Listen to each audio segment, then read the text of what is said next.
O assunto agora é sobre dízimos, Velho Testamento, Malaquias, capítulo 3, versos 8 e 10. Roubará o homem a Deus? Todavia vós me roubais e dizeis: em que te roubamos? Os dízimos e nas ofertas alçadas. Trazei todos os dízimos à casa do tesouro, para que haja mantimento na minha casa.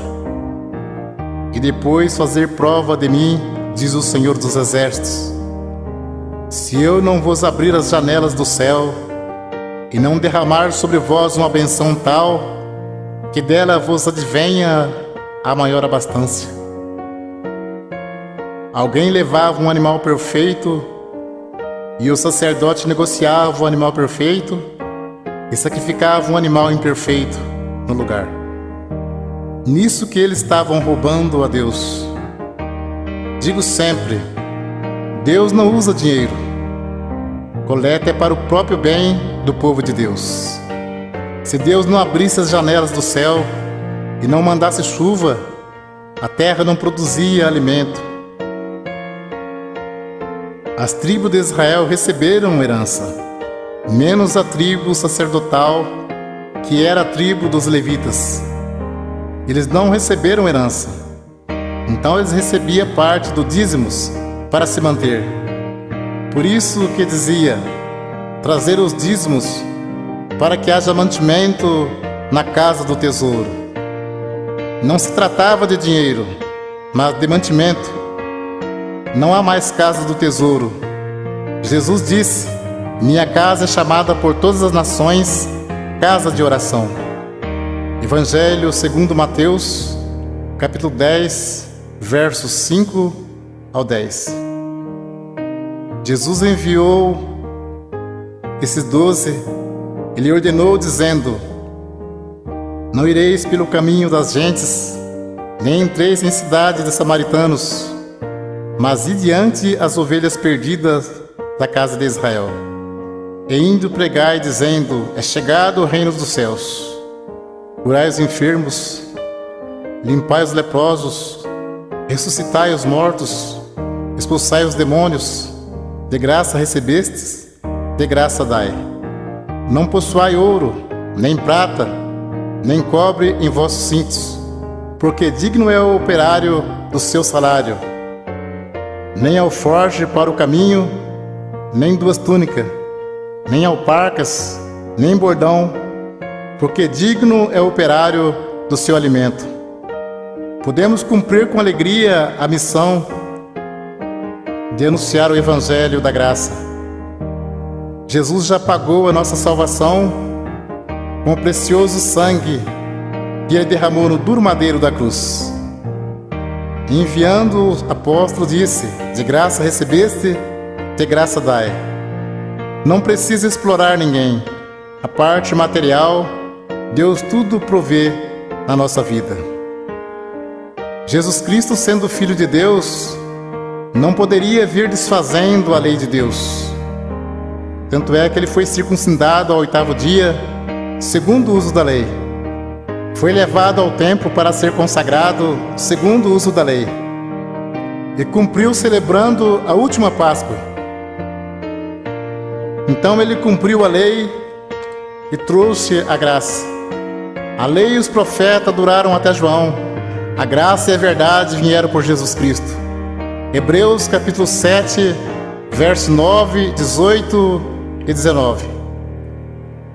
E para assim dizer, por meio de Abraão até Levi, que recebe dízimos, pagou dízimos, porque o precedente mandamento é abrogado por causa da sua fraqueza e inutilidade.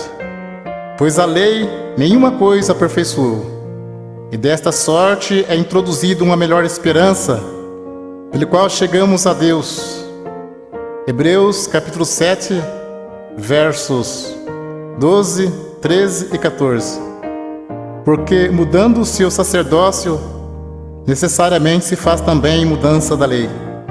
Porque aquele de quem essas coisas se dizem, pertence a outra tribo, da qual ninguém serviu ao altar, visto ser manifesto que nosso Senhor procedeu de Judá, e concernente a esta tribo, nunca Moisés falou de sacerdócio, porque dele assim se testifica: tu és sacerdote eterno, segundo a ordem de Melquisedeque. Jesus procedeu da tribo de Judá, e não da tribo de Levi, que era a tribo dos sacerdotes. Então, se muitos espertalhões pregam que tem que pagar dízimo hoje, por que eles não se preocupam em cumprir mais algum mandamento da lei? Porque o assunto deles é só dinheiro. Procura enganar, sendo que dízimos era para que houvesse mantimento na casa do tesouro. Muitos querem tirar proveito para ganhar dinheiro, dizendo: digno é o obreiro do seu salário. Mas isto é mesmo que dizer: digno é o obreiro do seu alimento. O apóstolo Paulo disse em Atos capítulo 20, versos 33 ao 36: de ninguém cobicei a prata, nem o ouro, nem o vestido. Vós mesmos sabeis que para o que me era necessário a mim e aos que estão comigo, essas mãos me serviram. Tenho-vos mostrado em tudo que, trabalhando assim, é necessário auxiliar os enfermos e recordar as palavras do Senhor Jesus, que disse: mais bem-aventurado coisa é dar do que receber. E havendo dito isto, pôs-se de joelhos e orou com todos eles. Mas o assunto viver do Evangelho era alimento, e não receber dízimos. Para você entender mais fácil, os apóstolos poderiam viajar em missão e ficar na casa de alguém não crente e ali se alimentar por alguns dias. E como Deus estava chamando também pessoas pobres, em vez dos apóstolos pedir dinheiro aos novos convertidos, eles os ajudavam. Vamos ler aos Romanos capítulo 15, versos 26 e 27. Porque pareceu bem a Macedônia e a Caia fazerem uma coleta para os pobres dentre os santos que estão em Jerusalém. Isso lhe pareceu bem, como devedores que são para com eles, porque se os gentios foram participantes dos bens espirituais, devem também ministrar os temporais. Confira esse assunto com atenção. Paulo disse em 1 Coríntios, capítulo 9, verso 12 ao 14 e 15 ao 18.